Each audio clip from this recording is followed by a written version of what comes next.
be headed first. Might as well start getting it all, huh? All right. Yeah. Might as well. If you'll allow me, before we get started, I wanted to offer my condolences to Mike Mahoney for the passing of Don Dinkinger.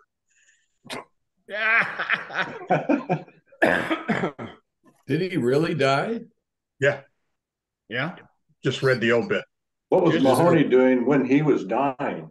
Is there a place I can go dance on his grave? I think he was still sticking needles in that doll. Well deserved. Well, it depends on your perspective. Yeah. No, it doesn't. No, it doesn't depend on your perspective. I wish there was instant replay. Here we go. The worst call of the World Series history, period. And I was there. I saw it. I was sitting on the front row of the first base side, right by first base. There you go. Really? That's all it takes. That's all And it you takes. said congratulations. And a guy from St. Louis threw a beer and hit me from the deck up above. Hit me in the back. Well, you deserved it. I had a little Walkman, Mahoney, because they wouldn't show replays on the giant screen, So I whipped my Walkman out, and 40 people got around me to watch the replay. And they all went, "Oh, no." Who wants to explain to Donna why this is a significant life event we're talking about? Yeah. Well, that's true. And Jeff Arthur, he may not know what we're talking about either. Don Dinkinger was an umpire on the 1985 World Series between the Cardinals and the Royals in Game 6 with the Cardinals leading, and in the ninth inning, it had the Cardinals got the Royals out 1-2-3. They would have won the World Series, and instead, Dinkinger made a erroneous call at first base. He called the guy safe when he was clearly out, and that led to a series of other circumstances in that inning that allowed the Royals to come back in the bottom of the ninth and win that game, tying the World Series at 3 games each, setting up a 7th game of the World Series. It was the next night that I was at, where they waxed them, and the Royals. Joaquin Endahart wiped the floor with the Cardinals. It was 11-0. Oh. The game was over by the 5th inning.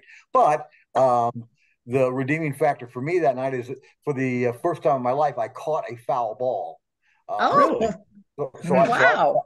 So I have a foul ball from the 7th game of the World Series. The only thing that kept me from slashing my wrist that night. Yeah. That was you caught a foul ball, unlike Jack Clark in Game 6 after the Dinkinger call.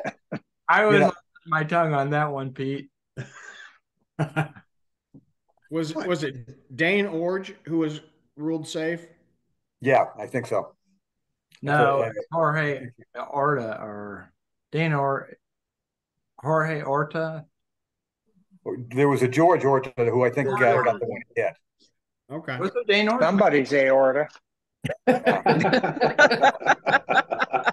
Wasn't that frickin' aorta? Well, Mike, did you have to throw the ball back? No. You still have it? Yes, I do. Encased in a plastic case. Can I have it? No. I'm looking for a baseball. Hurt to ask. Yeah. And just to kind of wrap up the story, that was the last time until 2013 that the Royals were ever very competitive in Major League Baseball, and then and so Royals fans here would cling to the memories of 1985 as the only thing that they had to cling to, and it probably seriously saved baseball in this town because without that they may not have kept the team here, to be honest. Wow. So Donna, remember Don Dinkinger, and if you have a likelihood of sending flowers to the funeral, hurry. I'll remember that. Yeah. And if you ever find yourself in Cedar Falls, Iowa, and in a cemetery where I will spit on his grave. Don't worry. Actually, I have a small business up there. I will rent you a stake so you can drive it into the ground. feelings are pretty strong. Well, they're a little stronger in St. Louis than they are in Kansas City. Yeah. Oh, I think it's the other way around now. The Cardinals have actually moved on to that. Moved on. Oh yeah, Clearly. clearly. Yeah, what place are they in? The Cardinals, Yeah, Same place as us. same as the Royals. that's right. Baseball. Okay, well, here, let's get on to this. Anyway, this is a movie made in 1999, directed by Tim Burton, relatively early in his career. This project was first developed, according to what I read, several years before, and it was intended to be a low-budget slasher movie.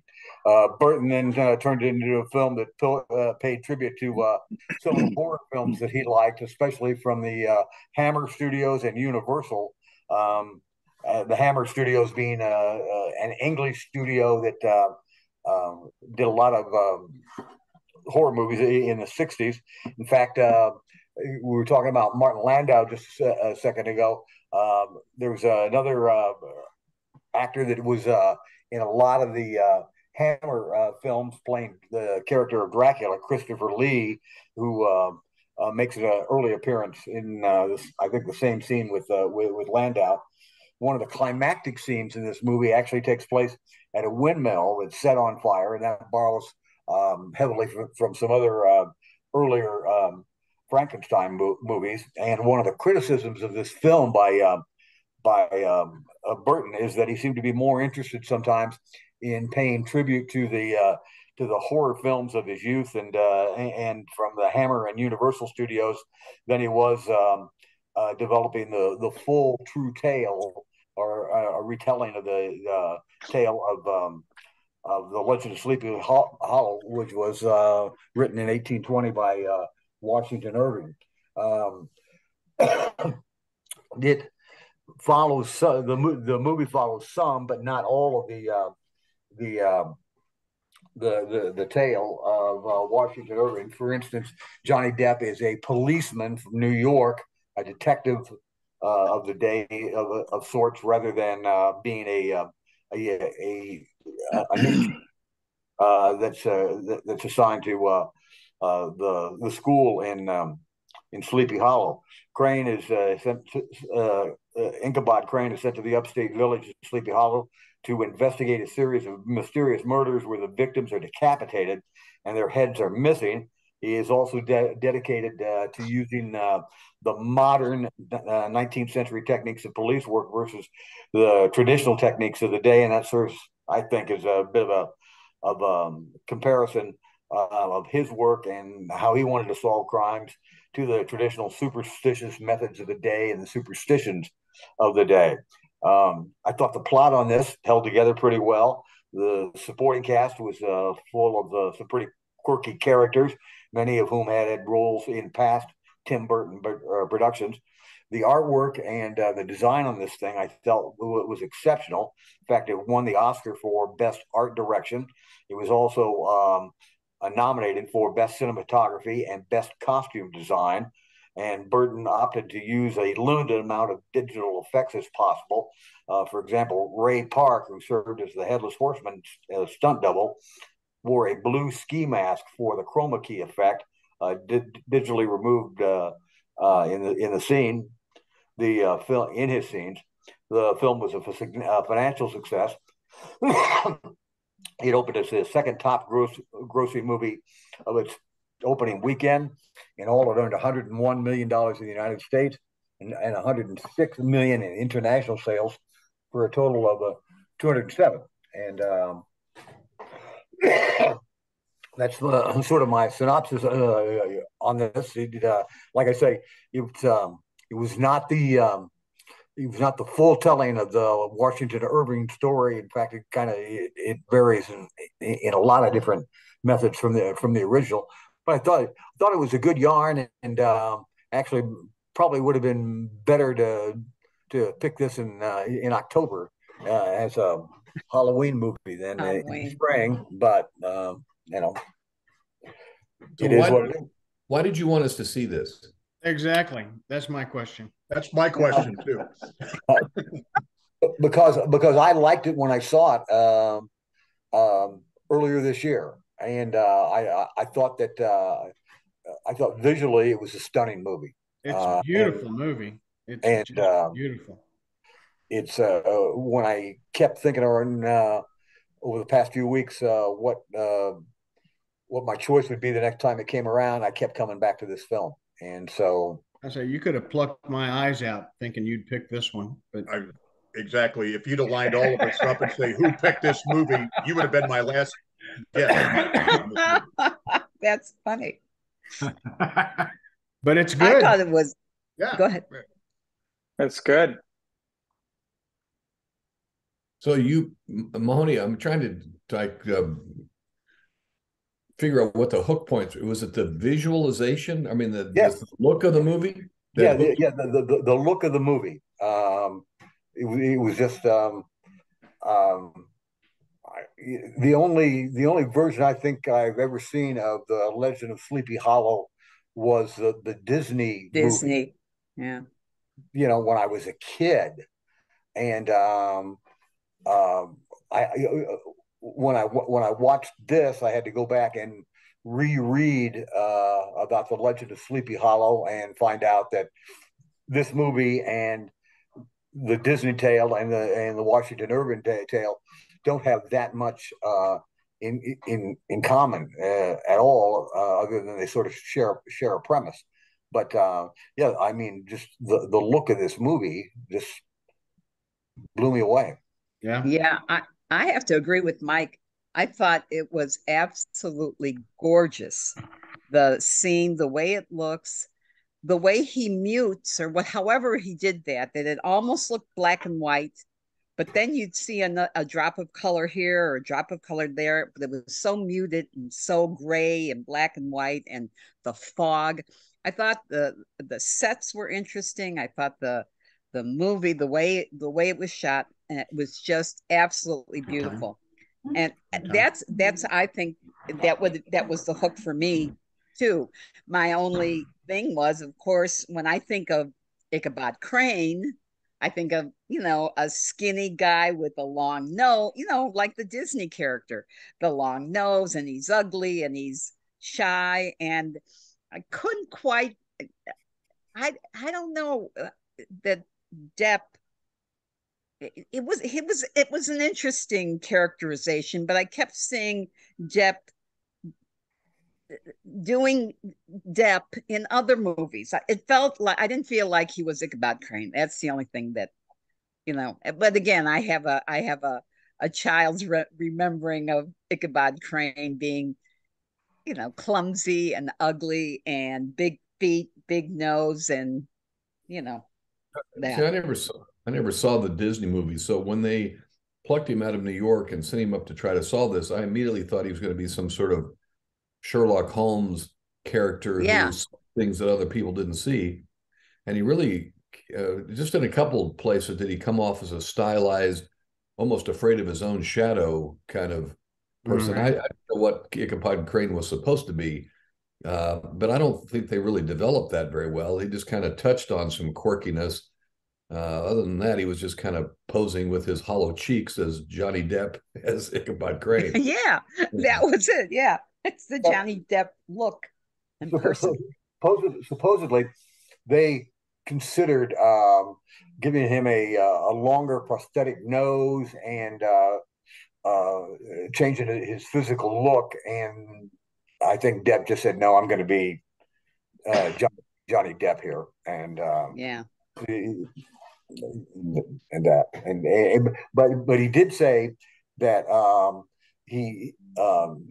Depp did say that he took Basil Rathbone's approach to Sherlock Holmes and used that as kind of a bit of a basis for how he thought the character should look and feel and act. I read that too, Mike, but I couldn't see it. To me, Basil has his speech is so clipped and he's so focused, and that was just me. I just didn't get that with I know he said he did that, but I didn't see it anyway. Yeah. Yeah. Well, yeah, also his character passed out a lot, it seemed like. Yeah, the blood, too much to handle.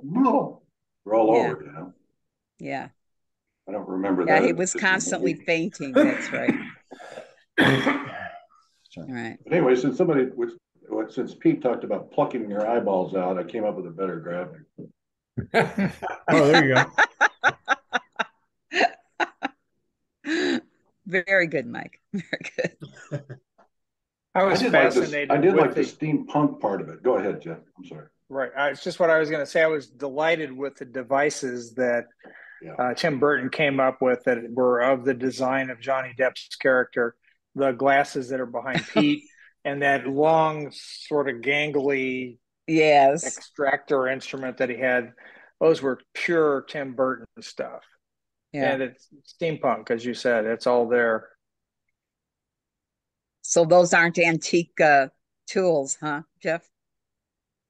Only in the movie making industry. So at what point does the set design and art direction overshadow a plot line? Because I was so busy stepping back and watching. I wonder how they made that set, and I wonder if that set is real or if that's CG, or how did they do the lighting to create that?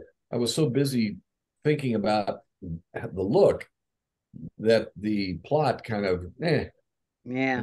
I know they wrap things up at the end kind of clumsily, but the story didn't move me along. The visuals is what kept me engaged, you know. And and I know we've all agreed on that, or at least talked about that. But at what point does that become too big a factor, and you lose out on something else? You know, I think Johnny Depp could have filled this role in a bigger way and saved the movie or been the focus of the movie, or the story could have been a little more sharply edited, but it wasn't. And to me, I'm left with the visuals is what I paid a ticket to see. Mm-hmm. Yeah, every director has their strength, right? And so Tim Burton's strength is to catch your eye and to fascinate you with his stuff. And so I think that, it's what is their strong point. And I agree with what you said, that carried the day, really. But I think you have to just understand that that's an individual characteristic. Does anybody, I don't know, I don't remember the real story. I mean, I think Mike Mahoney, you said that, I vaguely remember seeing the character. I don't remember the story at all. And is this the story, the same story that was in the Disney version? No, not really. There's a headless horseman. There's the village of Sleepy Hollow. Crane comes into the town. He has to deal with all the characters of the town, and that's about it. The whole if I'm trying to remember as well, the whole idea of it being an inheritance scam is in the movie and not the Washington Irving story.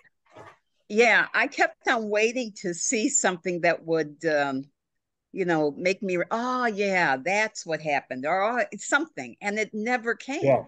Other than the original, the first 10 minutes of the movie, but after that it was like, I just can't I can't remember how it ended. The one with Disney, and this one, I mean, I know how it ended, but yeah, I don't know. I see what you mean by they really can't call it the legend of Sleepy Hollow, because it's not the legend of Sleepy Hollow. It's just another story about Sleepy Hollow. But it credits the book. Yeah. I had to go back and watch it or see the credits to start with again, and there was a credit to The author. Washington Irving. Yeah. Washington Irving. Well, sure. Or was that Irving Washington? Yeah, well, at dinner tonight, I was preparing for tonight's meeting, and I said, it says Legend of Sleepy Hollow by the author Irving. And Joan said, Julius? Yes, exactly. Yes, absolutely. He was kidding. I want to go back. Wasn't there the Legend of Creepy Wallow? Yeah. Gee, what a creepy place to live, man. People fucking die of depression living in all that rain and overcast and never saw the sun. And oh my God, what a horrible place to live. It's like Seattle. I want to go back to what Jeff said. We talk about, directors play to their strengths. Last week we had the Woody Allen movie, and his strength is script writing. There's no magical special effects. Nobody's going to give Woody Allen an Oscar for set design or art direction, but they're going to give him Oscars or Oscar nominations for scripts. So I think you're right, Jeff. You just expect to watch a movie based on and enjoy it based on what a director's strengths are. I would rather watch a no-frills Woody Allen movie with a good story than a Tim Burton highly decorated movie with a story that it gets overwhelmed by the decoration, but that's just me. Well, it's kind of like all flash and no substance, But I like the Flash. I have to admit, I like the Flash, but I see what you mean. Yeah. And Julius Irving was never a great script writer. This is totally tangential, but there wasn't it in Catch-22 where there was something about Washington Irving and Irving Washington, like it had an interchangeable name or something like that. Am I thinking of the right thing? Major. Yeah. Was it Harold Washington? No, not Harold Washington. I know. I think I remember. No. It was, it was something like Major Captain or Captain Major or something like that. It was Major. Bob Newhart played a laundry attendant who was a sergeant, and they needed a major. And they said, "What's your name?" And he said, "Major." Okay, you're it. So he became Major. And they could never find him. He always left the office when anybody wanted to talk to him. Right. He told his underling, "When I'm here, no one can see me. They can only come in my office when I'm gone." Okay. I like that. And Milo got it. There you go. Milo Minder. Yeah. I thought that was. We should try that one someday. Mike was saying that it's like a scene from a Frankenstein movie, because when they did get to the windmill part of it, that's exactly what I thought. I thought it reminded me so much of Frankenstein. But where did you read that, Mike? Was that in Wikipedia or? No, I thought it was. I tried to go back and pull it out an hour ago, and I couldn't find the site again. It was. I went looking under Bride of Frankenstein because that's where I thought I saw it. But that was the same thing I did. Is when I saw that scene, I went, "Oh, okay. Here's another little thing he's paying tribute to." And I guess part of that windmill set was large enough that you could see it from the nearby road. So it was, it wasn't full scale, but it was big enough that people could see it from a distance and climb on it. It was, the windmill blows up, and they're sitting there looking at each other, and the kid says, "Do you think he's dead now?" And Johnny Depp says, "Well, that's the problem. He was already dead." And he comes walking out. Christopher Walken. Yeah, he was great. Was funny. Oh man, with the teeth, those pointy and the contact teeth. lenses. Yeah. Oh my God. He's always been a great crazy. This was among his best. I was interested in the I was interested that they had Christopher Lee as a Burgermeister. I was flashed back to the Lord of the Rings severely, and he was sitting there with these big black wings behind him. That was kind of a sinister thing from the get-go. I thought, is he going to be part of this plot? But he wasn't. He was just a mean-ass guy. And the way they meted out justice in that court was pretty incredible. It's throw him in the hole. Yeah. Yeah. Burn him. No, don't burn him. Let me look at him. You're going to cut him up? That's inhumane, or that's whatever he said. We're just going to burn him. Yeah. I kept waiting for the pastor to have a bigger role in this, and all he did was have sex and lose his wig at the end. Yeah. He was from Ferris Bueller, right? Mm-hmm. Yes. Yes, he was the principal. What's that guy's name? Yeah. Yeah. What's that guy's name? Like Jeff Harris or something like that. It is something like that. It is yeah. I don't know. Hooey. Do you think they were still using those torture devices in the turn of the 19th century? I always thought those were like 1700s or 1600s, not. Well, this would have been 1800. I don't know. So well, this was the turn of the 18th to the 19th century. I think you're right. I think those things were from a previous era, maybe 100 years earlier. Where does this fit? Jeffrey Jones. Go ahead. Yeah. Where does this fit into Tim Burton's pantheon of movies? What came before? What came after? Oh, is IMDb?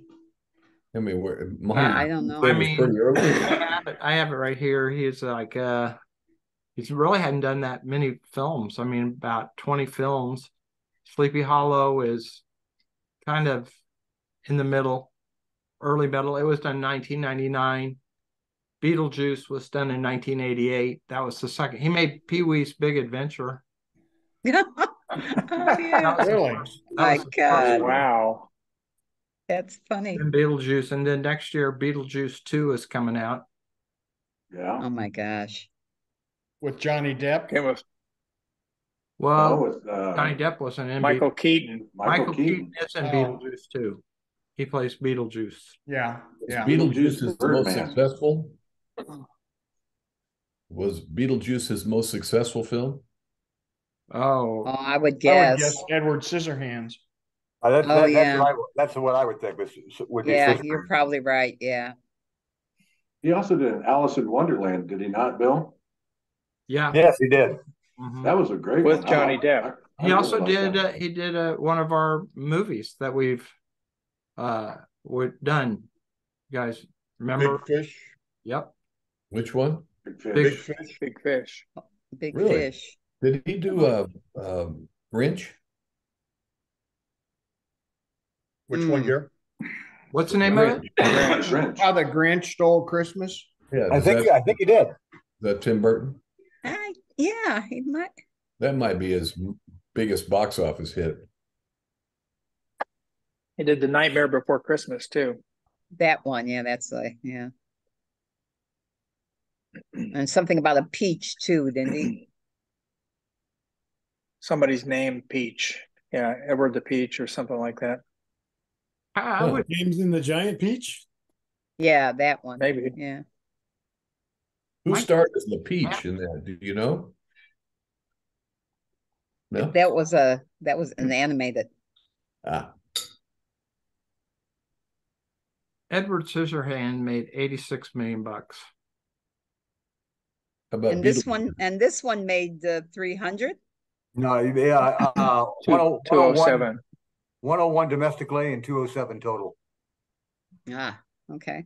Batman Returns made $267 million. That's the one I think was probably his biggest one. Where'd Beetlejuice come in? Okay. Beetlejuice. Yes, those figures for 75 million. Justin, for what, Jeff? For inflation. I mean, movie tickets now cost way more than they did back when this movie was made. Generally, they don't. unless a critic gets, excited and gets his calculator out and says, in today's dollars, that was that much. But mostly they just go by the raw numbers. Yeah. His first Batman movie made $411 million. Whoa. Wow. Returns? Up to top. Whitaker, when you were talking about you were the visuals were not moving the plot. Did you think about this is a movie that's really directed at 10 to 13-year-olds? No. Movie? Well, the 10 no, and it wasn't R-rated. Was it R? I'm sorry, I thought it was PG. Oh, I don't know. I'm just not with all that head chopping. I got to imagine that repeated beheadings are going to be wouldn't make it. Okay, well, deal breaker for the 10-year-olds. Deal breaker. Scratch that thought. Back up the tape, will you, Bill? Let's just take that out. I just thought because there were teens in it, there was Christina Ricci, of course, she was growing up a little there, and then the other guy that was the Baltus's squire or whatever, and they played kind of prominent roles in the thing. I thought it was an attempt to appeal to maybe. Yeah, Sleepy Hollow was goers, which is mostly teens. I mean, Yeah. Batman and all those other things. How many movies do you think that Tim Burton and Johnny Depp have collaborated on? 8. Yep. Must be looking at the same website I am, huh? No, I'm not. I'm not looking at a website. That was a swag, a scientific wild ass guess. Oh, okay. Dark Shadows, Alice in Wonderland, Sleepy Hollow, Charlie and the Chocolate Factory, Sweeney Todd, Corpse Bride, Ed Wood, and Edward Scissorhands. And the he likes those is Edward Scissorhands. What was the Batman movie he directed? Batman Returns? Batman and Batman Returns. And who was the Batman in them? Who started in those? I think Michael Keaton. I think Keaton was one of them, wasn't it? I'll look it up, but it had Batman Returns was Michael Keaton. Yeah. Who was the other one? What about Batman? All right. Please hold. Michael Keaton. And Michael Keaton is returning as Batman. Have we ever seen Michael Keaton and Johnny Depp together at the same time? Are they the same person? I don't think I've ever seen them. Yeah, same person.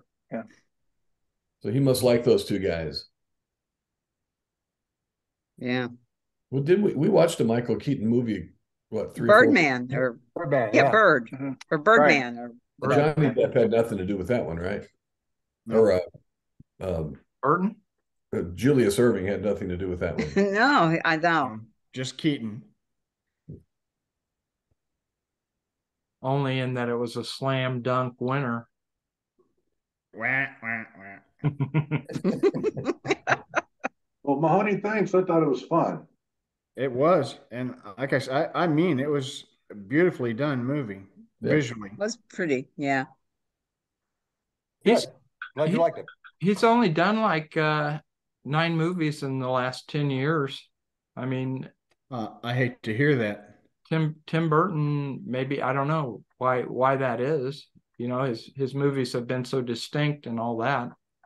Yeah, but if collectively they've done about $4 billion, what difference does it make? Doesn't he have an interesting Hollywood marriage? Isn't he married to somebody of note? Yeah, Bonham Carter. Helena Bonham Carter is his wife. Yeah. She was in Alice. Ed Sweeney or Todd Sweeney. Yeah, Sweeney Todd. Hey, Todd. Yeah. Irving Washington and Todd Sweeney. Yeah. Yeah. And she was in Wonderland Alice. Yeah. As the queen. Yeah. She's done some good things though. She was also in that when she plays the wife of what's his name? Not Bernie. The king after the one Edward said he's stepping down. The one after that. That George became George. Yeah. Was she in a movie about him? Yeah, remember with the King's Colin Firth plays the king and she plays his wife. The King's Speech. The King's Speech. Yeah, so he leaves the monarchy and marries a. No, it was about the brother that took over. I think it's George, isn't it? Isn't it? Yeah, George? I think it's George. Yeah, she was the Queen Mother, but when she was younger, and she played a great part in that, I thought, with Colin Firth. So she's really good, I think. Huh? Look her up. Lights went out. I have a motion detector light here, and it keeps going out on me. You gotta keep moving. You better keep moving. Well, we haven't asked the weekly question of, hey Terry, what'd you think? I lost count. I lost the head count. Oh. Well, gun violence was not very much though, and it was not a lot of guns. Interrupted by a book. Yeah. Right. Yes. And lots of single shots, not like 50 shots at once. A book of spells.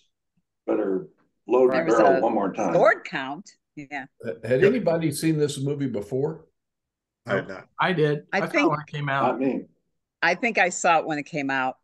You did? Who else said that? Me. Who's me? Me. Bill. Yeah. Oh, Bill. You'd seen it before? Yeah. Yeah, and I've seen it before. I can't say I remembered much of it, but. But honey, was this one your grandson liked? Didn't ask him. Didn't ask him. Okay. I thought maybe that's where it came from. I didn't know. He can't watch it. It's an R. Yeah. Well, Mahoney, did you see it when it first came out and then saw it again recently? And No, I saw it late last year, I guess. Was that your first time? Yeah. Okay. Bill, you're the only one that saw it in the day. No, I saw it too. In the day. Yeah. So I'm not the only one. Not the only one. No, I saw it. You're the only one in Missouri. How's that? There you go. Right. So he's not with Helena Bonham Carter anymore. Oh, darn. So you're saying there's a chance? Huh? Doesn't look like he's with. I don't think he's your type, Mahoney. So Pete, is it your pick? I thought it was Mike Matson. Oh, Matson, was it your pick? Yeah. Wow. What are we in for? You're going to be watching Sing Your Song. Wow. I didn't know that. What's it called? Is that the Barry Manilow documentary? Yeah, that's it. Is it really?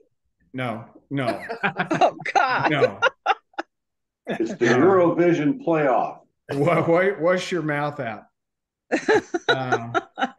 No, Sing Your Song is a movie about Harry Belafonte. I went through that and explained to you guys the civil rights stuff. This chronicles that. It's a 2012 movie. I think it's pretty interesting.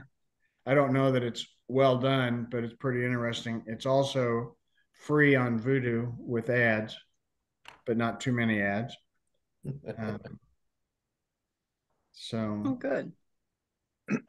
But really, I having just seen it all, I thought it was pretty interesting to see. It's and he just died, didn't he? Yeah, just in April. Yeah.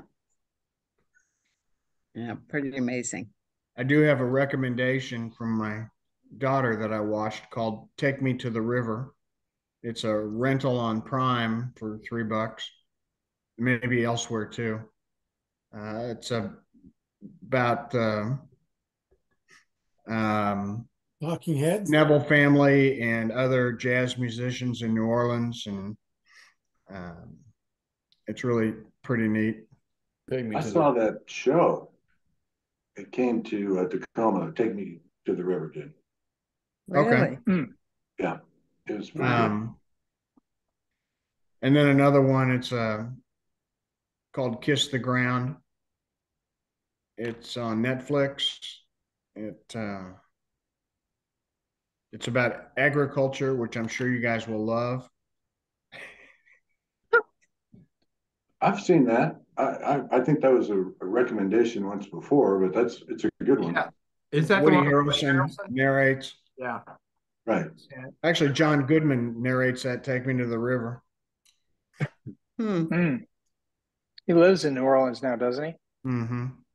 I think much of the time. Along with Samantha Fish. Yeah, she moved. Yeah. No wonder she's not around anymore. Who was Samantha? I have a recommendation. So, let me give you my explanation first. It's a parody on documentaries, and since I watch a lot of documentaries, I guess it was recommended.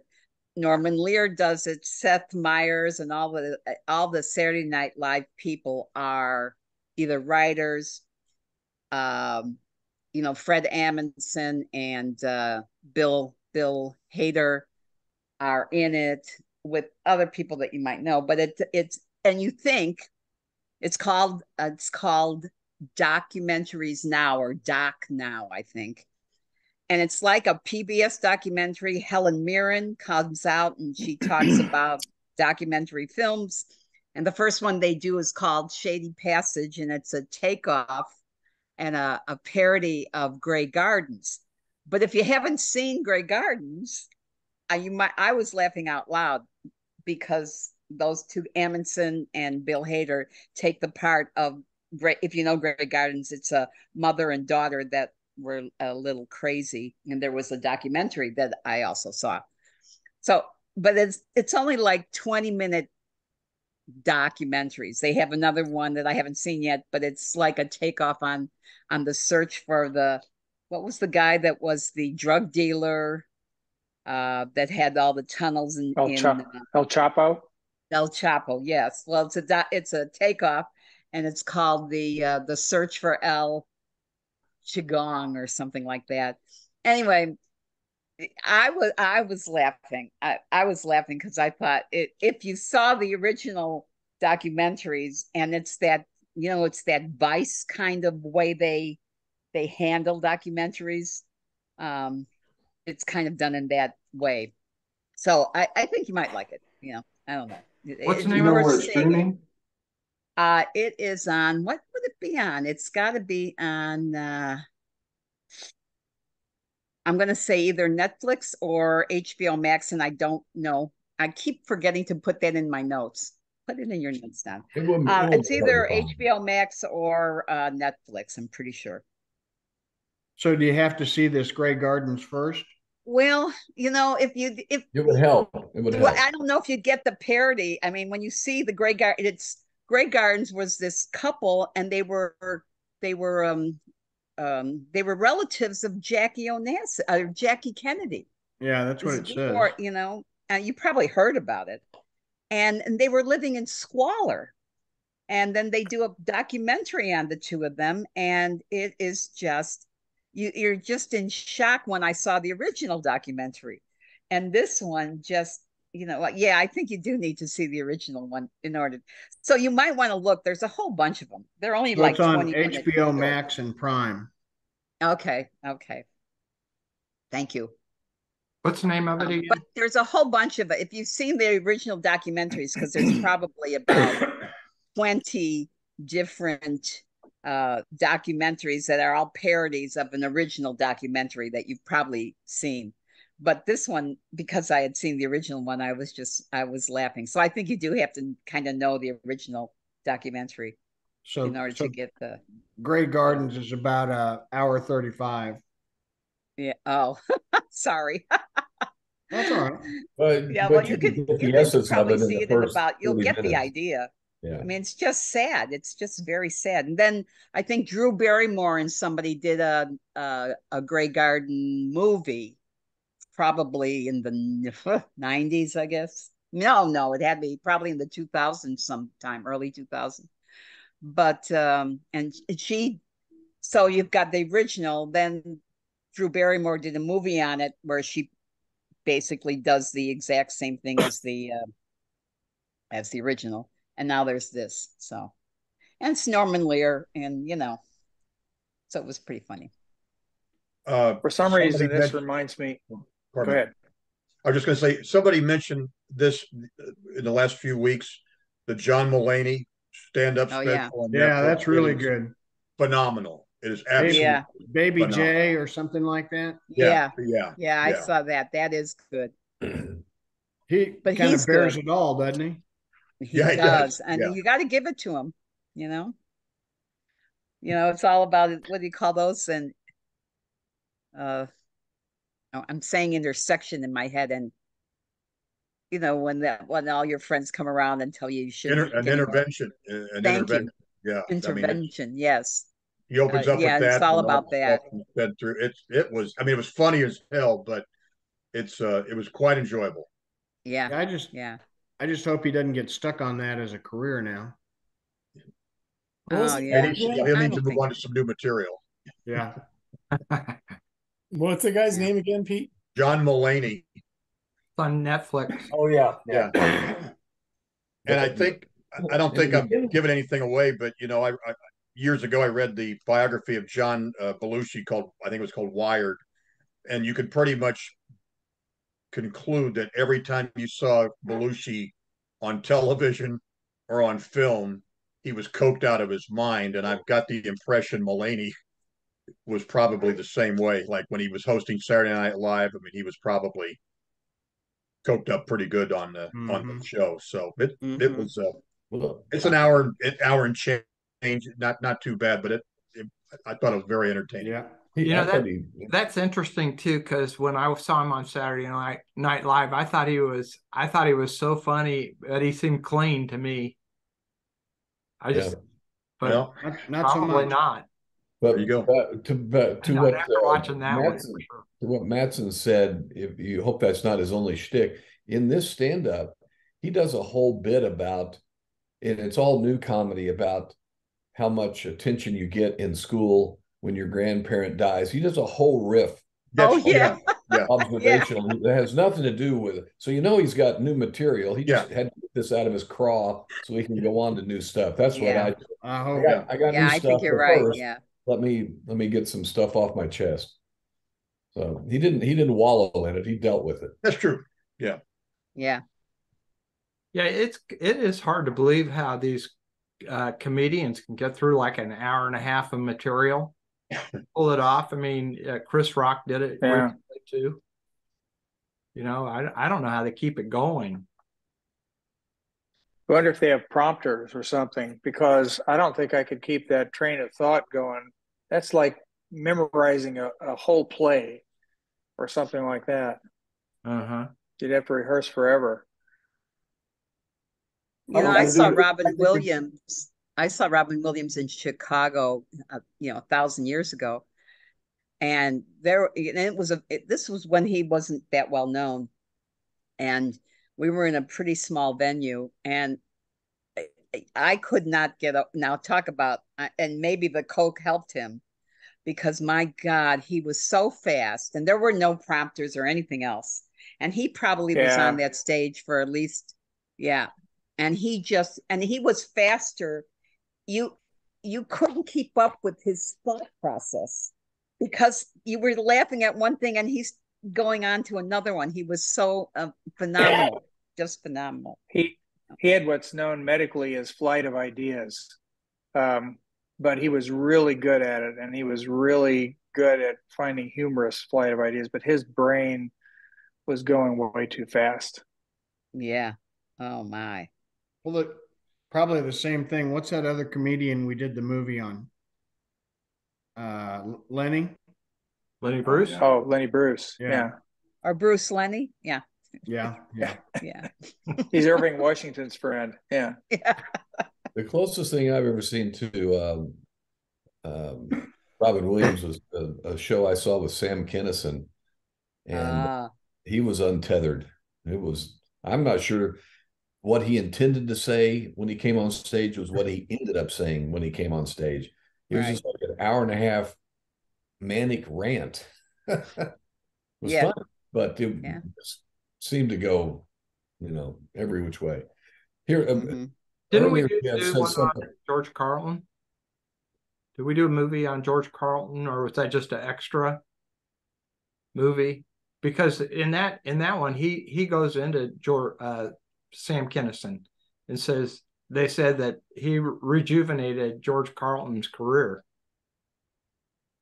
Yes, because his comedy stick was so unique. Kinison's was, and Carlin was always trying to reinvent himself.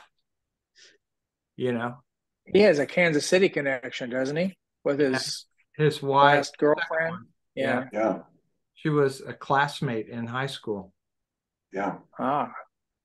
Right. Earlier, Jeff said he had a tangent that he wanted to explore. So you've already broken the ice on tangential thought, Jeff. So the next time you go to a baseball game, recognize that most of the people playing were not born in the same century as we were. Oh my God. Very sobering. Thanks for that. Actually, they weren't even born in the same millennium. Oh my God. That's true. All this talk about documentaries and pseudo documentaries makes me think about a Mighty Wind, which I haven't watched for a long time. I think I'd like to watch that again sometime soon. It made me think of Spinal Tap, which is one of my favorite. Oh yeah, Spinal Tap, of course. And it's not available to stream, and it's not available to rent. Really? I own it, but I've wanted to pick it as a pick, but you'd have to go out and buy it. My favorite from that gang is Best in Show. Best in Show. Oh yeah, that's a great movie. That is very good. Yeah. Well, I'm going to throw out for a recommendation this movie, Bleeding Steel.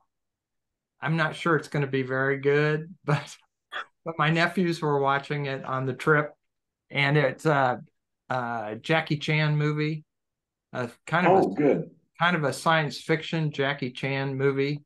And I'm going, Jackie Chan was in the science fiction movie, but I mean, I'm kind of interested in him because he's like he's such a big crossover Chinese American star, it's like, how many people are like that? So he's hilarious. He's amazing. So I'm going to throw that Bleeding Steel. Bleeding Steel. Yeah. And then Jackie Chan was in a movie called The Tuxedo. And I don't know if any of you guys ever saw it. Anyway, he's like it's kind of a Cinderella, he's kind of a nothing guy. And they have this high-tech tuxedo that once you put it on, you become like this, all the computer tells you how to fight and tells you it makes you like James Bond, and it's a tuxedo, so it's perfect. But there's one scene in there, that's the movie basically. But there's one scene in there where Jackie Chan has to take the place. He inadvertently knocks out James Brown, the real James Brown, and then he has to take his place, and he sings Sex Machine, and he actually does it really well. I mean, that sounds weird, but he does. And it's just one of those if you like Jackie Chan, you might like this. It's pretty funny because all the stunts that he does are amazing to begin with. But then when he started singing Sex Machine, again, I just thought it was so he was so good, and it was so funny, and he knocks out James Brown. So then the other movie that I'm not recommending is I watched it on the plane coming home tomorrow night. I mean, last night was 80 for Brady.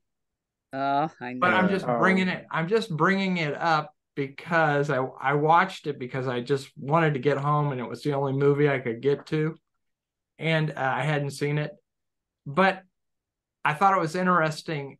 I think it was at the end, it said based on true events. It is true. And I'm going, serious? These ladies broke into the whatever it was in the Super Bowl and were able to talk to Tom Brady. I'm supposed to believe that? Well, they had the 4 actual women on Good Morning America or one of those shows. Yeah. And that was the whole thing, that they, one of them had cancer and one of them, they all wanted, this is going to be their big thing. And now I don't know all the details, but I do know they ended up going and meeting Tom Brady. And Brady is the one that kind of produced this film, I think. Yeah, I said that. I picked up on that. How do you scrape the money together to do that? I don't know. I don't know, but I'll bet you he lost some in this one. A lot of people liked it. I don't know. That could be. Look at Rotten Tomatoes and see how it scored popcorn wise. Yeah, right. I'll take a look and see what it made, just out of curiosity. All right. People laughed at Sharknado too, That's right. And Cocaine Bear. Jeff, what was your word? Tangential? 10 what? Tangential. Tangential. Tangential back to comedy for a moment. I saw Rodney Dangerfield years ago at the Uptown Theater, and he was doing stuff from that he was doing in the 60s and 70s in the Carson Show, rapid fire, hour and 15 minutes. My favorite joke, I'll never forget it. It wasn't dirty or anything. He said, "My wife's cooking so bad the flies pitched in and got the screen door fixed." That's one of the funniest jokes I've ever heard in my life. I saw a thing with him. I saw Frank Sinatra and him on Johnny Carson, a little clip of that last night. And it was like Don told Frank Sinatra, "Hey, I've got this girl over here. I want you to come by and say hello to me." And he walked by and said, "Hey, Don." And Don said, "Can't you see I'm eating? Get out of here."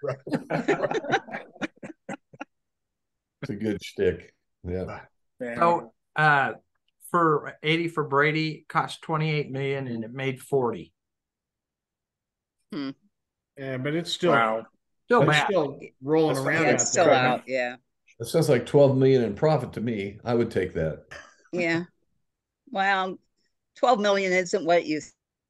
It was not what it used to be. Yeah, he'll owe it. Not even a season salary. Brady's got 12 million in his little coin tray on his dresser. Yeah, that's right. That's right. That's right. Not in crypto. Yeah. No. So Peter, I saw where the last week's review went to the cloud. I'll try. Yeah, I might have hit the wrong button on that. Can you retrieve that? I'll try. I believe I asked the group which one of these do I hit, because I wasn't sure, so I hit cloud. So it's up there somewhere. Is that why it's raining here? Yeah. They're watching it in China now. So. Yeah. We needed more followers. Yeah. Expect a visit from the IRS. Yeah, there you go. Hey, it says unpaid. Leeds United. They'll check it out anyway.